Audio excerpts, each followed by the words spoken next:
মোমবাতি হাতে রাজপথে বিজেপি শিউরিতে মিছিল করলেন বীরভূম সাংগঠনিক জেলার সভাপতি ধ্রুব সাহার নেতৃত্বে বিজেপি কর্মীরা। বাংলাদেশের গুরুদেব রবীন্দ্রনাথ ঠাকুরের স্মৃতি বিজড়িত কাছারি বাড়িতে হামলা হয় এবং বিমান দুর্ঘটনায় মৃতদের আত্মার শান্তির কামনায় তার প্রতিবাদে একসঙ্গে মোমবাতি হাতে নিয়ে মিছিল করা হয় বিজেপির পক্ষ থেকে। তাদের দাবি, মৌলবাদীদের হাত থেকে সুরক্ষিত থাকতে হলে এক হতে হবে হিন্দুদের।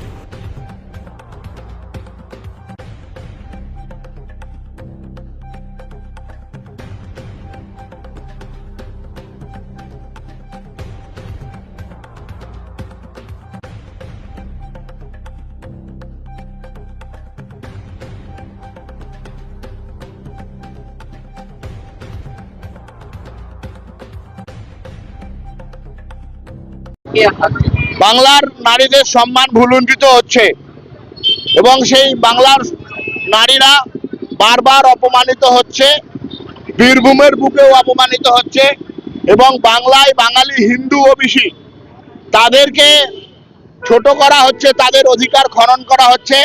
তাই নারী সম্মান যাত্রা ও বাংলায় বাঙালি হিন্দু ওবিসিদের ছোট করা হচ্ছে, তার প্রতিবাদে তাদের ওবিসি সম্মান যাত্রা, নারী সম্মান যাত্রা একসঙ্গে আমরা আগামী মাননীয় বিরোধী দলনেতার উপস্থিতিতে আগামী 19 তারিখে সিউড়ির বুকে হাজার হাজার মানুষ, প্রায় 25,000-এর বেশি মানুষ, পার্টির কার্যকর্তা তারা একত্রিত হয়ে শুভেন্দু অধিকারীর সঙ্গে পায়ে পা মিলাবেন।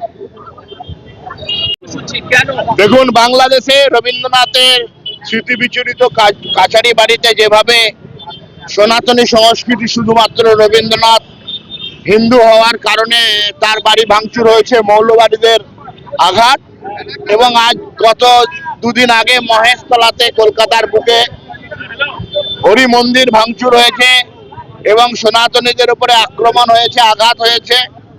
এই একই যোগ সাজস, চারিদিকে মৌলবাদী সন্ত্রাসবাদী জিহাদিদের দবদবানি বাড়ছে, তারা আক্রান্ত করছে সনাতনী সংস্কৃতি, ভারতীয় সংস্কৃতিতে বিশ্বাসী মানুষ, তাদের যে সংস্কৃতি আছে, সে হরি মন্দির হোক কিংবা বাংলাদেশের কাছারি বাড়ি হোক রবীন্দ্রনাথের, সব জায়গায় আক্রমণ, মৌলবাদীদের দৌরাত্ম্য।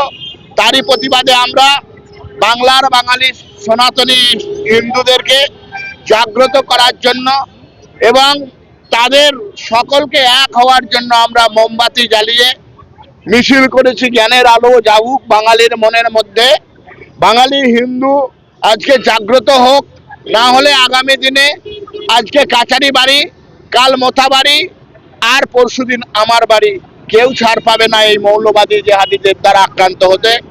তারই প্রতিবাদে আজকে আমরা সিউড়িতে সনাতনী সমাজকে সঙ্গে নিয়ে মোমবাতি নিয়ে রবীন্দ্রনাথের স্মৃতি বিজড়িত রবীন্দ্রনাথের ছবি নিয়ে আমরা আজকে সিউড়ির বুকে মোমবাতি জ্বালিয়ে পদযাত্রা করলাম।